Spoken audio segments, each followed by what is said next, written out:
Hey folks, welcome back to the channel.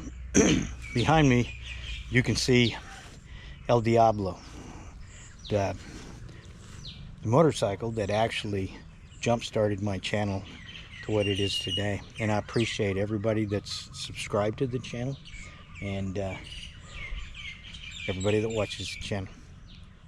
But anyhow, we're gonna sit back and transform this bike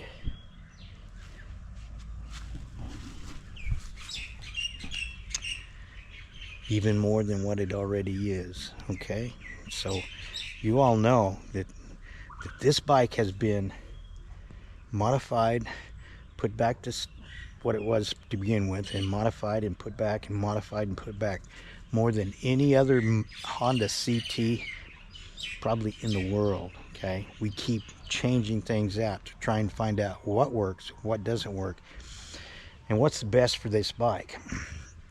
So now we're gonna go another step further, because we're gonna take it from this right here. Yeah,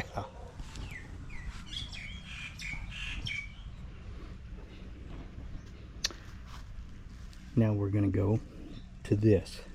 Okay, if you notice any difference on it besides the front fender going up, except it's also got my Kamui front and rear brake rotors on it.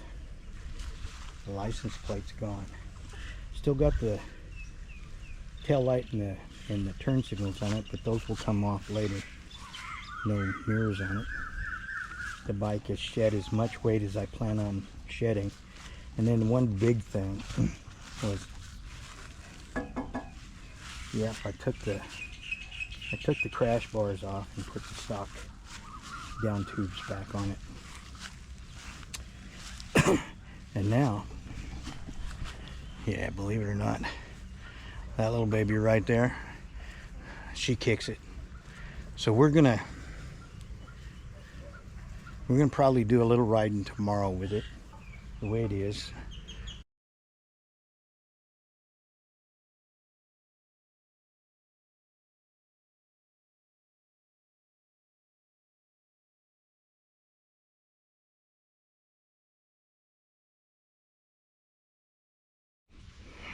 Okay, now granted, before it got to the point that you just looked at it, El Diablo looked like this, okay? And we're doing stuff to it. But if you notice down here, we don't have that crash bar stuff on there anymore. And we don't have this skid plate on there anymore. And if you look at it, it's kind of like, man, I'm not real sure that thing is the way it came stock. Matter of fact, turned it over. That sucker's not even close to it. Evidently, Eddie's been bashing this thing up against rocks and stuff like that all over the place. So you know what that means? That means I got a hammer.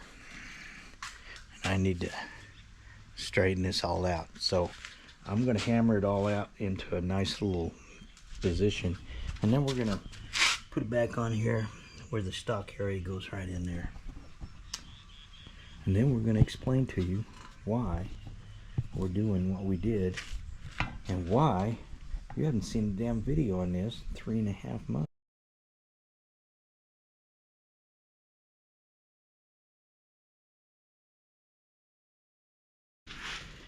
Okay folks, now that we've bent this back into shape, it may look a little bit warbly, but you know, hey,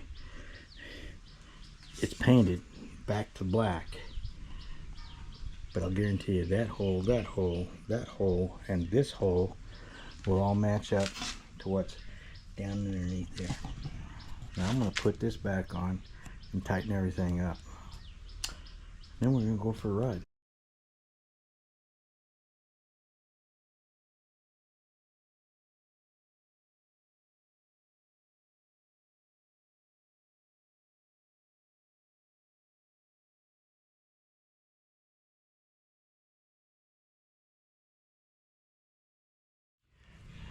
that's what she's gonna look like for a little while.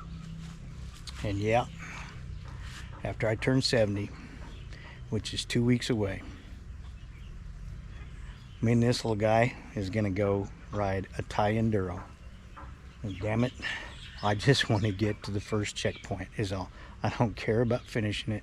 I just want to get to the first checkpoint. So anyhow, I'm going to give you a little insight and story to what caused me to go to all of this extreme on this bike, and why it's been 3.5, 4 months since I've done, 5 months since I've done any videos on the CT. And you need to know the story behind it and what caused it. I know y'all know I went and put the big bore kit on it, and that's what got everything started. Now the deal is,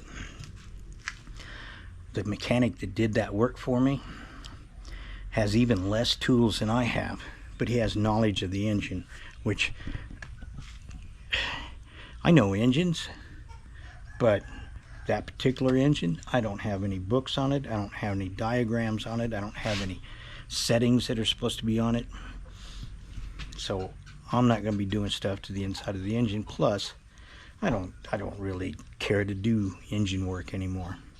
So I took it to him. He put the big bore kit in it, and I got it back. And man, I tell you what, it ran great. They also installed the hot cam, which was a torque type cam that I requested, and they put the larger fuel injector in, and then they also took the stock ECU out and put one from a Honda Monkey in it. Now at the time I had no idea what ECU they put into it, and it was not until here just a few months ago that I found out exactly what was in it and what it took to remap it.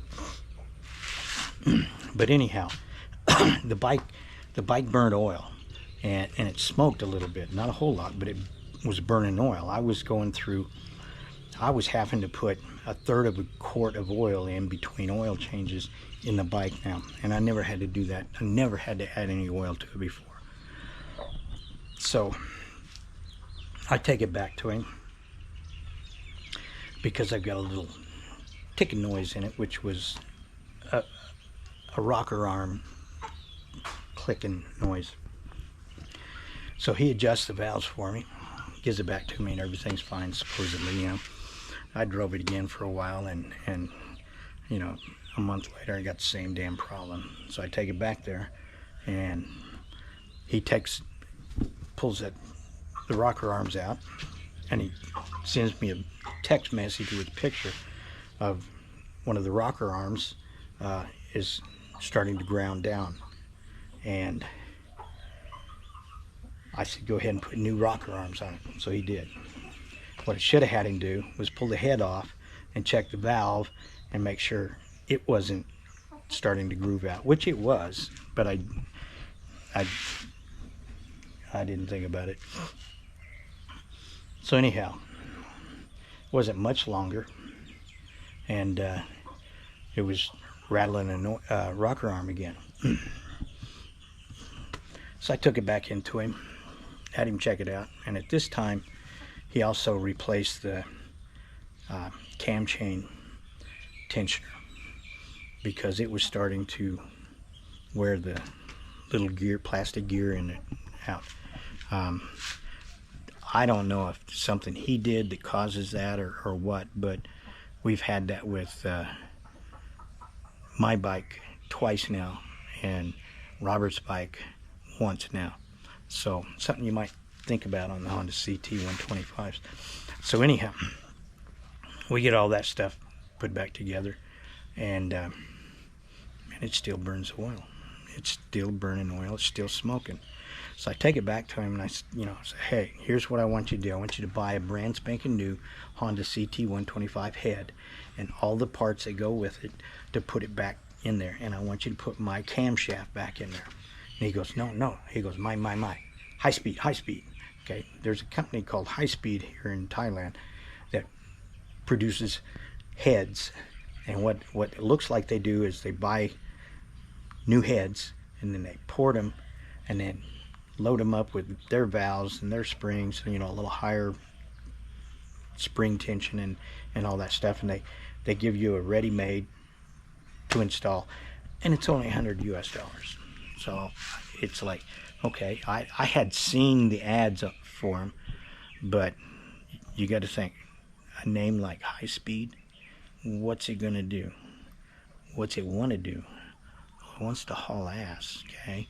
And the camshaft that came with it was a lot lighter camshaft than the one that I've got on there, and the lobes were not like the lobes that were on the stock one, and not like the lobes that were on the torque one. So anyhow, he goes and puts all this stuff together, and he calls me up or texts me that it's finished to come and test it.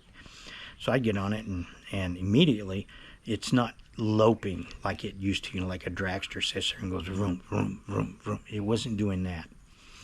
And so then I take off. It was, you know, a little sluggish taking off, but oh, I'll tell you what, that sucker would scream.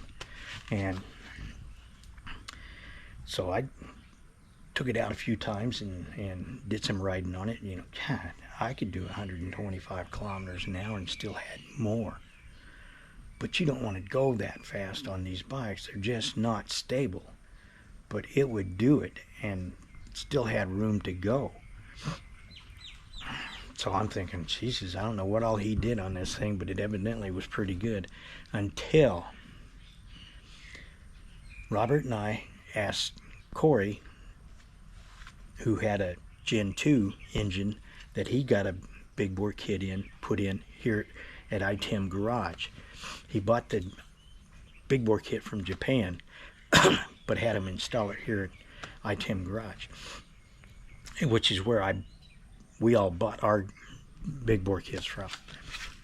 So anyhow, it was like, okay, you know, I'm thinking, well, this is going to be a piece of cake, you know. And we get out there, and Corey and I are riding a couple days before we get together with Robert to go up into the mountains, and we're on the flatlands. And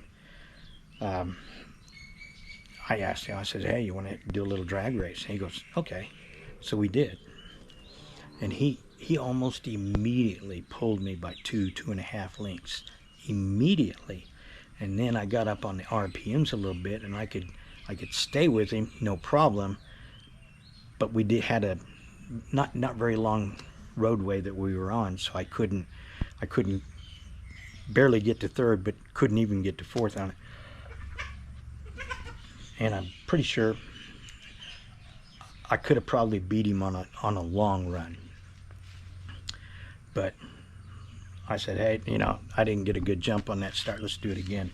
So we did it again, and he did the exact same thing on me. I mean, we're talking 2.5 lengths right off the start, and then that pretty much stayed the same the whole way. So a couple days later, we go up into the mountains with Robert, and we're getting into this one section that's a little rough, and they take this line that goes on the left, and I knew there was a line on the right, and I thought it was going to be smoother, but it turned out to be more rutted. And I got over onto there, and then I got down into a rut and had to come to a stop, and then I couldn't get the bike to pull itself out. I mean, it literally would not pull itself out. And before, I never had any kind of problem with the bike powering itself out of a rut. And we're talking a 6-inch rut, okay? It would not pull itself out of it. Even when I got off the bike, it wouldn't pull itself out of it. So I had to lift the rear end of the bike out of that to get it out of there. So that's what got me to thinking, all this high-speed stuff, I says, I'll bet that guy put the high-speed camshaft in. I told him at the time to put my torque camshaft back in. But I never checked any of the stuff when he gave me back the parts. So then I sat back and I went and grabbed the box that had the parts in it, and there's my torque camshaft. Okay, and you can tell, for one, it's got a lot more metal on it, a lot more, you know, steel, and it's heavier. Think about it. you'll understand why. But anyhow, I grabbed the head and I started looking at the head, and then I pulled the valves out of it, and the exhaust valve was dished. And I'm going, son of a bitch.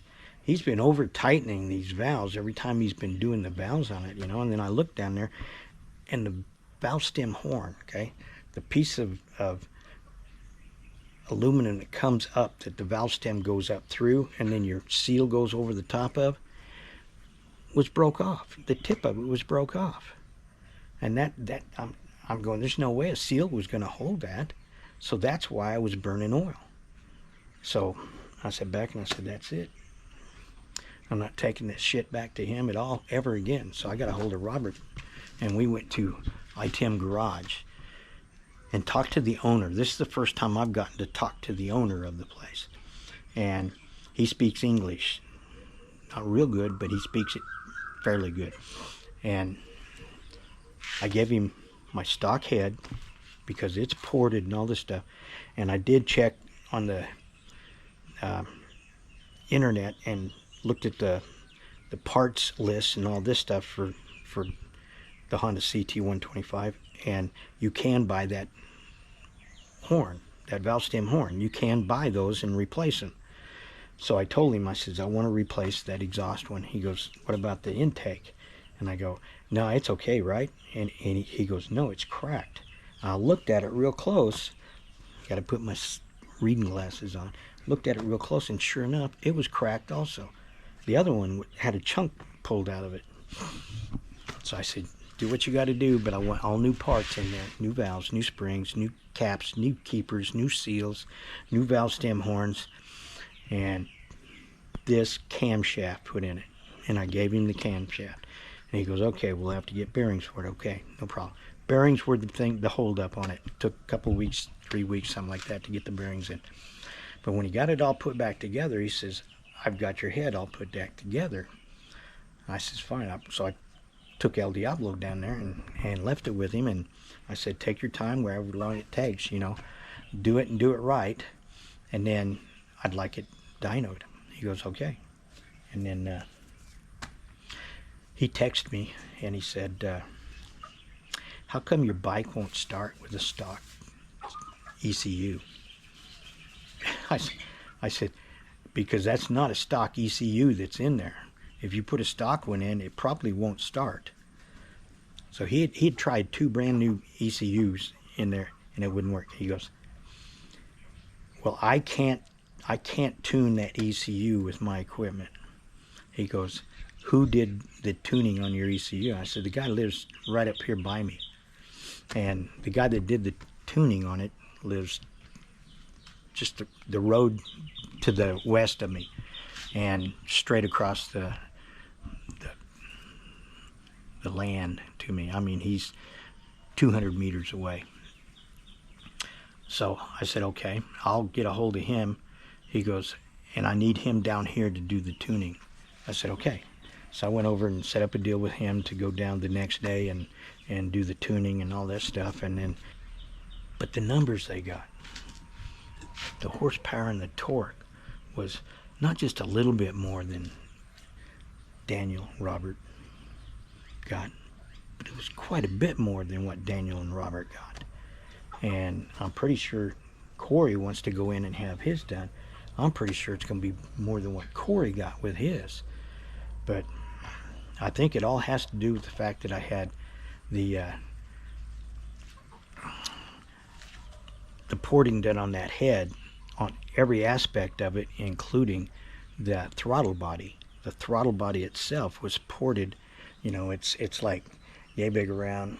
Well, now it's like yay big around, and the little flutter valve that's in it, they exchanged it and put a bigger one in there.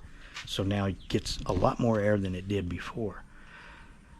So that's one thing I've done to my bike that the other guys have not, and that's do the air intake, a new stainless steel air horn, and a less restrictive air filter. So anyhow, that's the story that got me to where we're at, and that's why the El Diablo's been not going on trips, not doing much riding with it.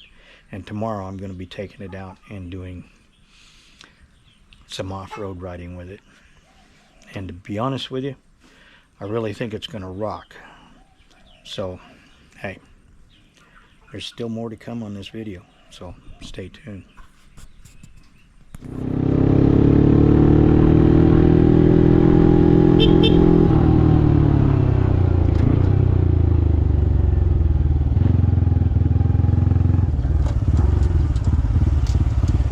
We going for a ride today? We're going for a ride. Where at? I'm not really sure. I'm not really sure, but we're going for a new ride. We call it the Grandma Loop. The Grandma Loop. So another word, adventure ride. It's an adventure. Okay. We will see where we end up. Okay. You lead. We will have a beer on the way. We always do.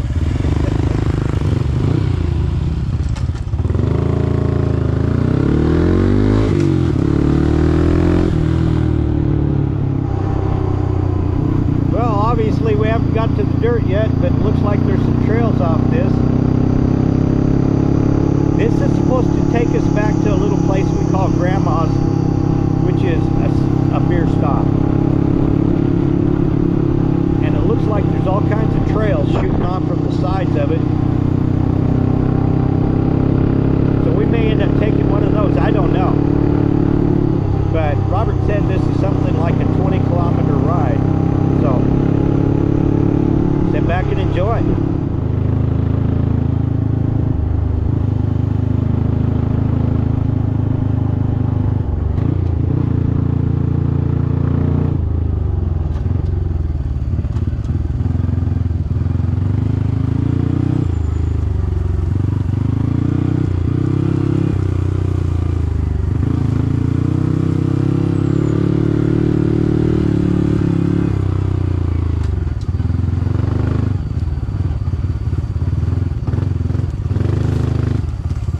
There is a trail in here.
Which way? Looks like this way.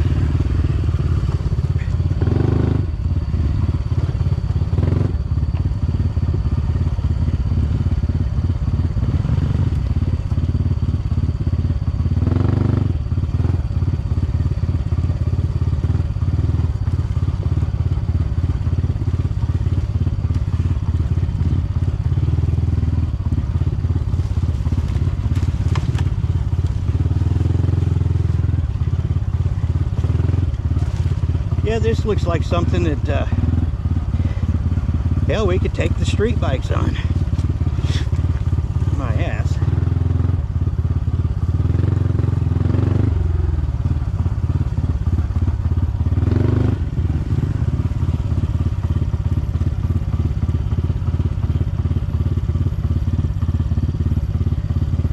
I'll follow you.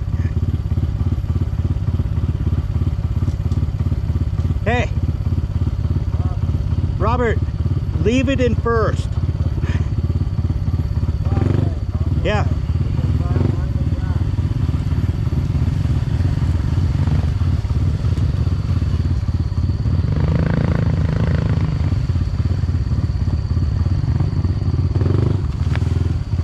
Fuck that, I'm going this way.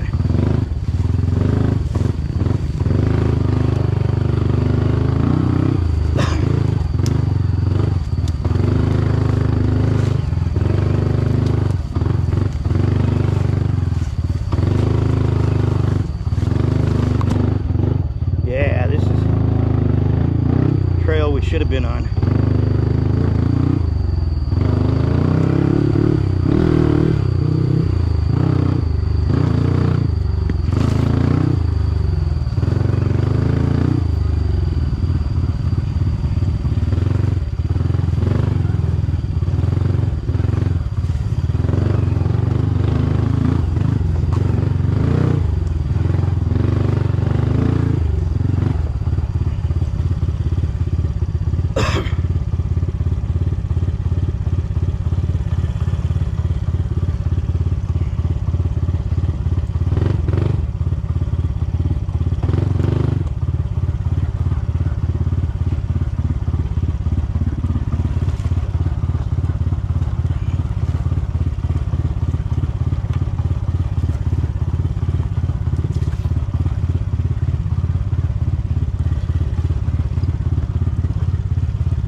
Where it takes us.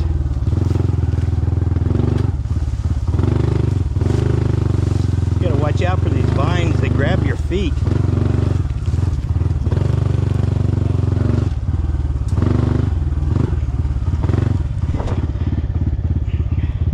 You see that?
looking at this thing, this looks like a good place to turn around.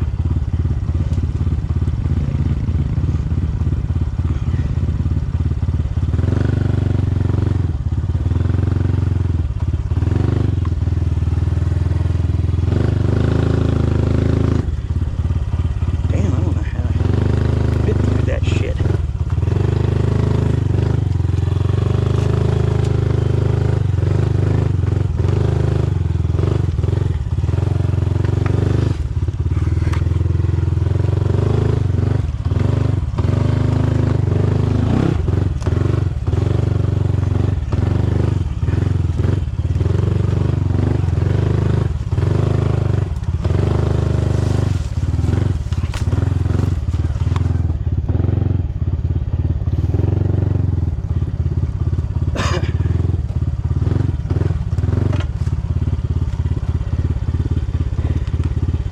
Whew.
Good place to turn around.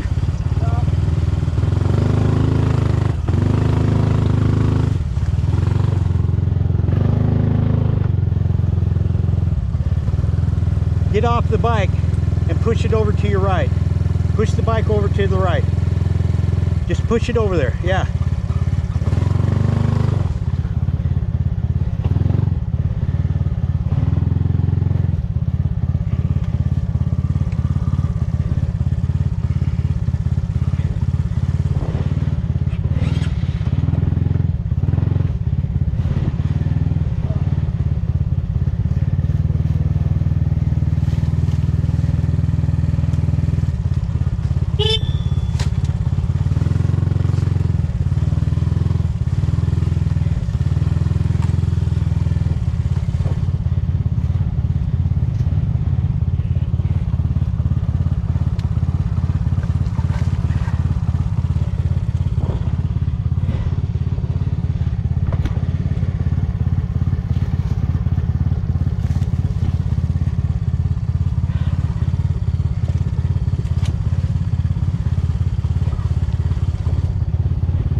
too hard.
Oh, there you go.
Need to let the bikes cool off. I can feel the heat.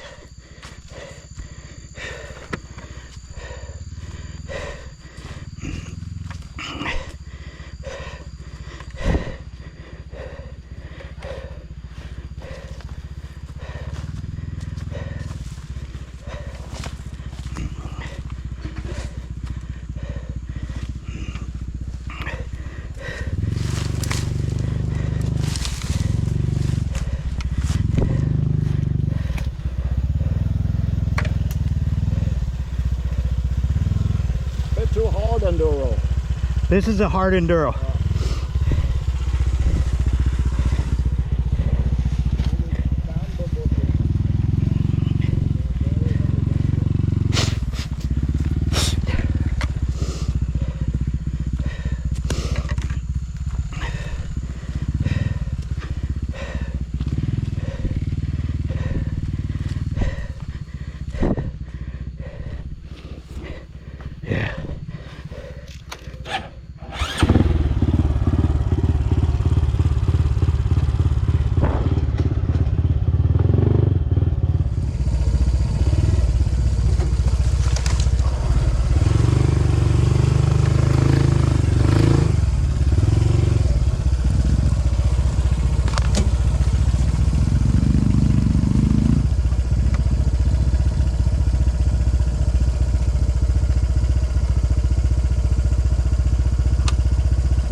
Bit too hard enduro. This is a hard enduro.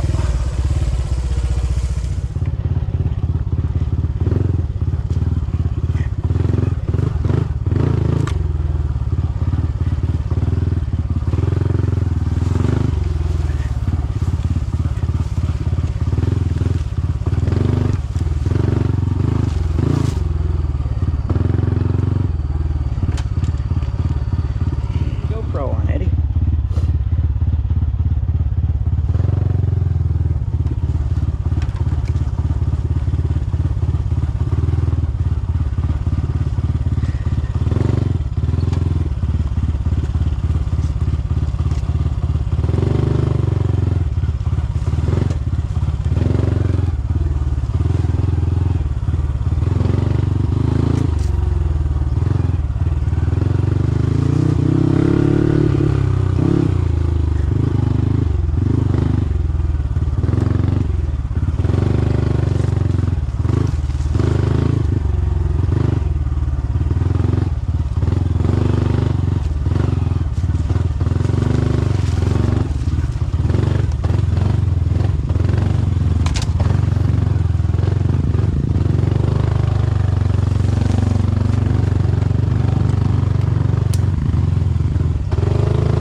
And I'm going,